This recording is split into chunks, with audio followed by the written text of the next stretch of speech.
Alright, guys, so I hear a lot of people asking what's the best budget LS swap harness, you know, and the real answer is for the most part, in almost every situation, um, with a few exceptions, is the stock harness and just modify it.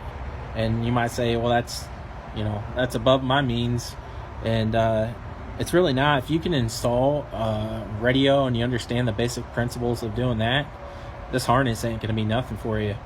So I did get into my harness and removed a few things that I didn't need and added a few things. I wanted to control my fans with the computer, but it was easy. I'm not a very smart guy, and I figured it out. LT1swap.com has a lot of information. Of course, all the forums and stuff and Facebook pages, tons of information. Sloppy Mechanics, all of them guys, lots of information. You can't really go wrong with it. But basically, the biggest thing you're going to be dealing with is this group of wires right here that go into your fuse box. It's the pinks and the oranges. Basically, if you do any kind of research at all, you'll quickly find out about the pinks and the oranges, which is basically what controls your computer and your engine harness. So I made it super easy on myself just because I'm not going to overcomplicate things. And this wire right here is going to control everything that's not an injector or a coil.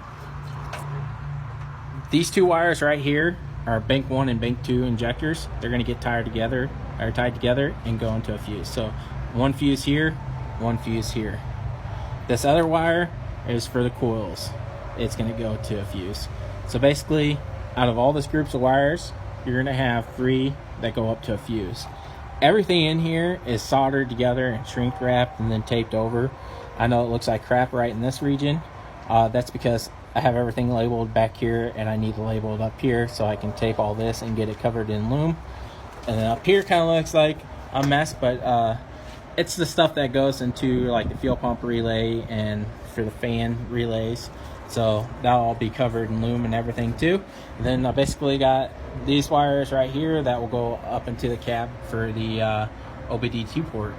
And honestly, in just an hour or two, you can pretty much lay out your harness and pick and choose what you want and get it pretty well straightened out.